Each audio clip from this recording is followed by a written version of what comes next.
Kasi alam ko naman, matagal niya na inaantay din. Bala kong dalhin kay mama para at least makita lang niya.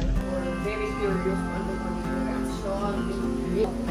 Nangyari yon Friday ng gabi. Para siyang umuungo. Meron nagiging sa akin. Nawala. Wala. Nasaan Nasaan na sila ng mga bata? Kayo mata. Tinatawag nila na kuko.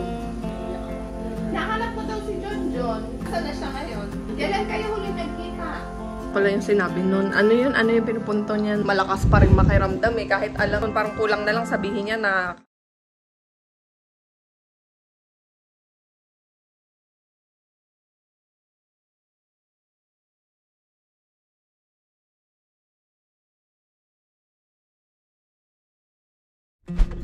magandang tanghali mga Lingskis. Sobrang init. Grabe.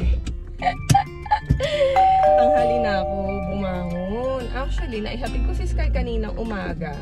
Tapos pagkahatid ko sa kanya sa school ng mga 7:30, nakabalik ako dito ng...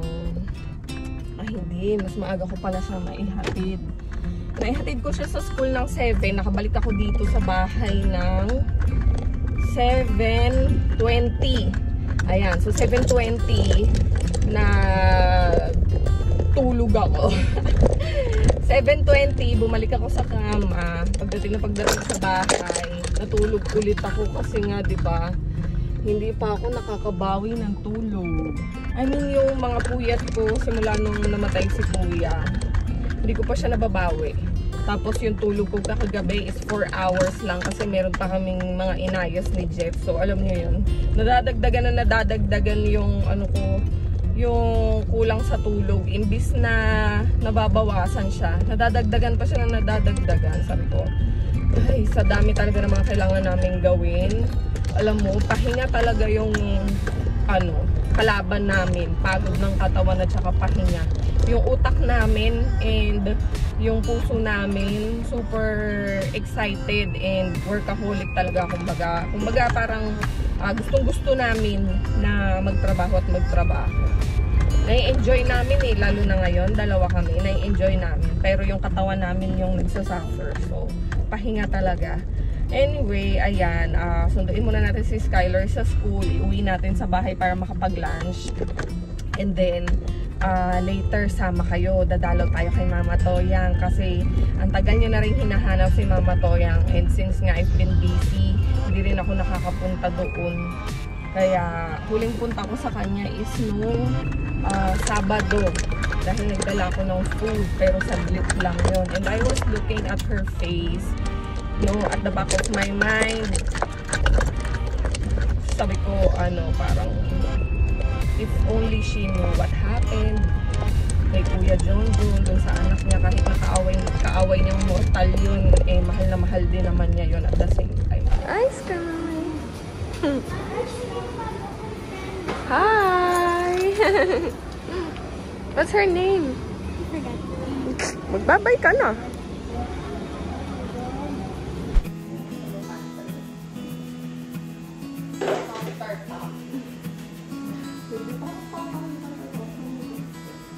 Masala lang po ko. Sabi ko, ay siya pa ako. Tumawarin ka mukha ko. Nag-makeup kasi ko, guys. Kasi gagawa kami ng video ni Jen. Ayan, may bago kaming topic na for sure may enjoy nyo din. So, patuloy lang kami gumagawa ng mga videos, yung mga sit-down talk, kasi ang ganda ng topic na meron kami kasi it is based on our own experiences. So, it is easier for us to relate and share with you the result that it really helped us and, help our relationship din. Kaya, excited ako gumawa ng mga videos. Okay ba?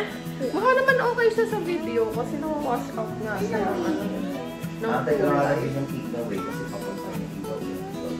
Ngayon? Wow! Kain na tayo habang nag-aaral tayo.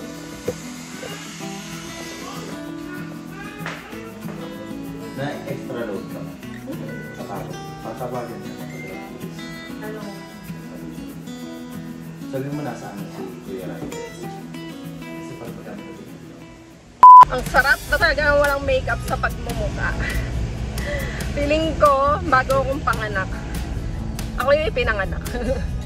Ang refreshing sa face. Anyway, ayan, na-drop ko na si Skyler sa karate.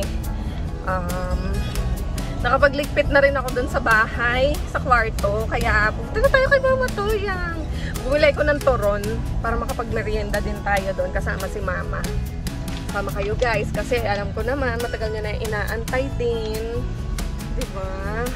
Alam nyo, kanina nga iniisip ko, hawak ko na yung urn ni Kuya John John. Sabi ko, bala kong dalhin kay Mama para at least makita lang niya. Pero, wala akong sasabihin kung ano yun. Or kung, I mean, you know, kung bakit may ganun. Sabihin ko lang, ano, wala lang. Kasi, para wala lang. Para mandinala ko na din si Kuya John John doon. Pero, ano yun eh, quick thought lang sa mind ko. Syempre, hindi ko pa napag-isipan mabuti kung ano yung magiging consequence nun, result. Also, I can't call Jet kasi wala siyang data. Nagmamaneho ko. Kaya sabi ko, sige, hindi ko na muna dadalhin kasi nga wala naman akong balak din sabihin kay Mama yung nangyari kay Kuya John John. So, para saan pa nadadalhin ko yun. But anyway, ayan. Let's see na lang kung ano yung mapag-uusapan natin mamaya and kung ano yung mapapagtanto natin. Just then.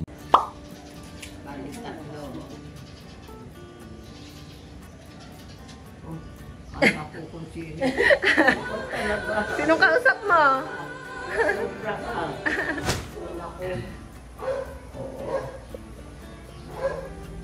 Kamusta ka, Mother? May pasalubong ako sa'yo. Grabe ang init. Oh. Grabe ang init. Sabi ko, grabe, mainit. Sabi ko. Bakit? Usap ka. Oh, bang-bang ah. Oh, masarap. Kakain na ako. Kain mo ng belangkayan sa loob. Oh, Nino. May saging sa alangka. Sino? Ayan. Sa loob. Ito? Akin na yan.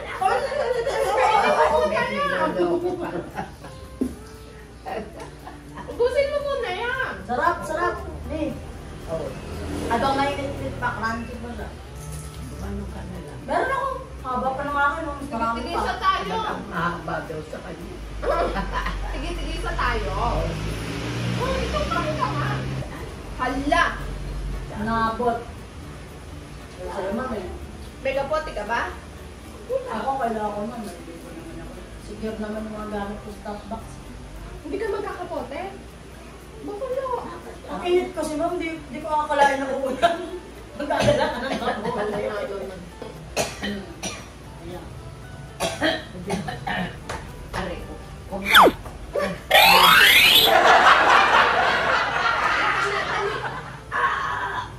Akin ang dali. Ito, oo. Ito nga. Ikaw. Oh. Akin ako kalahati. Kalahati na lang. Akin yung matigas. Sige, akin na. Ito na, o sige. Alam na yung ano saging, oh. Kainin mo na.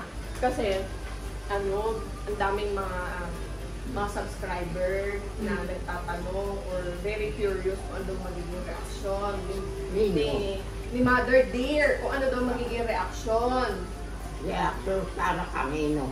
Oo, hindi ko nga din alam eh kung para kanino. Eh, napag-usapan namin na, ano na, wait na lang ipanos at syempre, sasaktan. Hindi dapat ganon. Hindi, Bakit? lahat na kailangan wala. Isang tao o gano'n ganito. Lahat yun, sila lang ang malagang nagkasarili sa Diyos. Dahil sila lang ay maroon. Dapat alam, no? Oo, hindi Dapat sila ipaalam. ang kailangan. Oo. Nangyari yon Friday ng gabi. Oo. Pero, kamusta siya nun? Nung kinagabi yan, ma. Medyo ano siya, nanonood kami. Pero, alam mong medyo iba yung mood niya. Medyo Oo. nung gabi, hindi ko alam ha, Kasi pag gabi na patulog na kami, sinisilip ko muna siya bago ko humiga dyan. Nakita ko, okay naman yung paghinga niya, okay naman siya. Napabayaan ko na siya. Tapos, pag silip ko sa kanya, mga ganun siya. Sabi ko, tinatapik ko siya. Uy, bilang ko. Okay ka Pero lang? dilat pa. Gising pa. Parang nananaginip. Tapos, para siyang umuungot. Sabi ko, siguro, Napanaginip pa. baka nagpaalam ka. Mga ano oras yun? May ganun nga daw. Ano, madaling araw na yun, ma'am, kasi bago ako mag-idip, isilipin ko muna sa mga 12, gano'n. 1, Hindi mo na ito kasi lahat tayo. Lahat tayo. Pero ang isa lang, Oo nga po. ang wala. Merong nag-iisa sa atin. Nawala. Wala. Nasaan na? Hindi na alam. Sabi niya sa akin, nasan yung mga ano? Nasan na sila yung mga bata? Kayo nga daw. Pinabayaan mo na naman. Sabi ko, bibirin ko naman siya. Mas matanda nga sa akin na. Sasampalin kita. O, tapos? Ano, ayun lang. Hanggang sa manonood kami, naiiyak siya. Last na ano ko sa kanya nung ano, yung gabi na gumagano siya para siyang makakap. No. Oh, mahal na kayo. Lang. Kasi yun nga yung inaano eh. Yung tinatawag nila na kupog.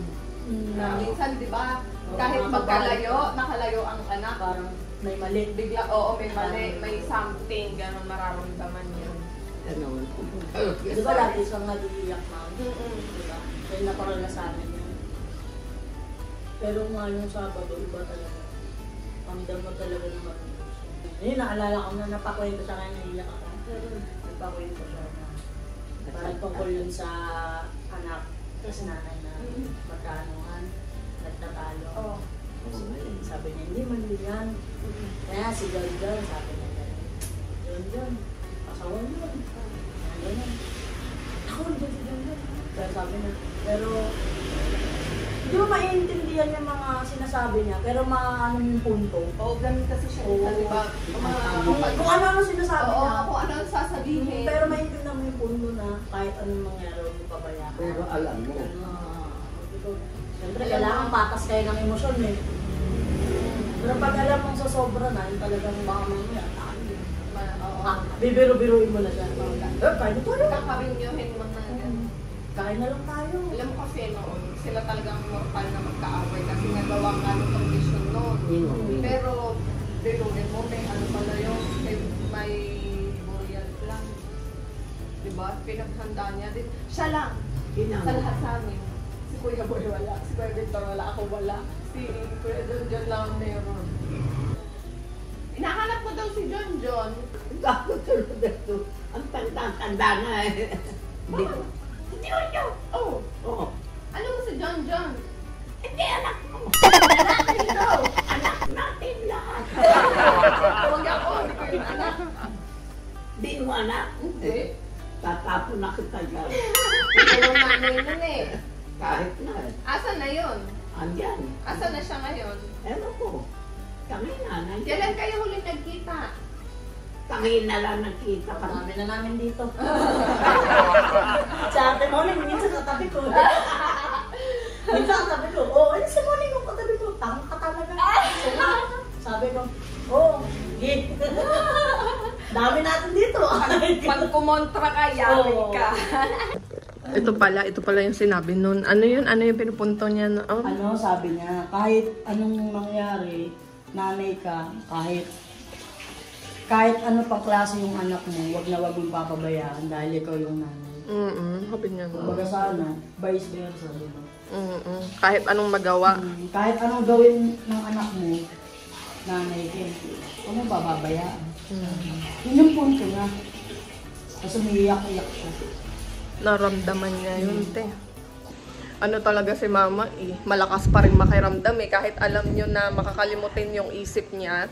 'Di ba nung nag-uusap kanina, binungaran niya kagad na hindi daw maganda yung gano'n na parang alam ng lahat. Tapos may isa na hindi nakakaalam. Pangit daw yung ganun. Parang kulang na lang sabihin niya na kayo alam nyo lahat, tapos sa akin ayaw nyo sabihin yung totoo.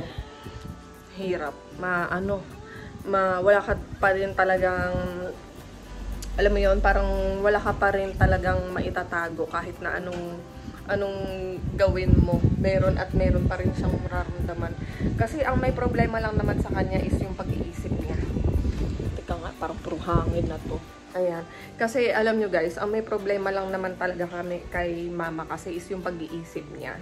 Yun lang ang unstable, yun ang nakakalimot. Pero yung puso niya, yung emotion niya, I believe it's normal.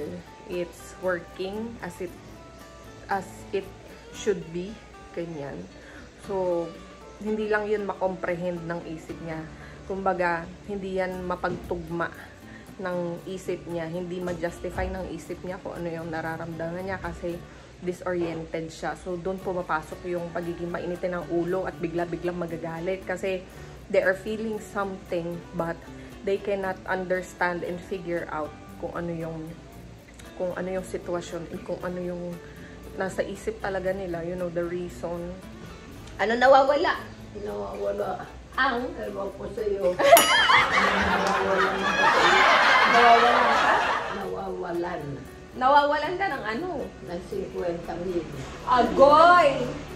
Buti ka pa may 50,000. Okay, Saan galing? bigay mo. Bigay ko? 50 centimos lang binigay ko sa'yo, naging 50,000 na. Just then. Sus! Oh, nagpapaki siya sa'yo kasi mabaho na siya. Bagong ligo na itong mga babies na to. Magpaantok na kayo, ha? Ay, hanggang 10 ka lang. Dapat nga 9, tulog ka na, eh. Paano yan? Pag hanggang 10, hindi pa ako inaay. Susuntokin na lang kita para makatulog ka. I'm serious. Ay, di mapupuyat ka na naman. Ano gagawin kapag hindi pa ako makatulog? Wala. Mag-read ka ulit. Ganun talaga. Kasi natutulog ka sa hapon eh. Sabi sa'yo, wag ka na muna matulog eh. Para hindi masira yung tulog mo sa gabi eh. O, diba? Nasaan ka na ba dyan? Hanggang saan na ni-read mo kagabi? Malayo-layo ka na. Sigurado ka? O, anong sabi? Dun sa una, hanggang dyan. Ano naintindihan mo? Library lang yan. Wow.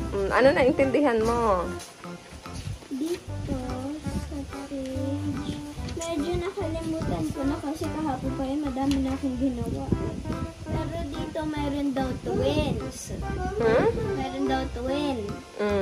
Tapos, lagi daw silang hinihelp. Tapos, yung parents daw nila, yung parents daw nila parang tinuturuan daw sila ng good things or like to guide the Lord. Yun. Twins? Sigurado ka? Sabi, Si Abel at Cain yun.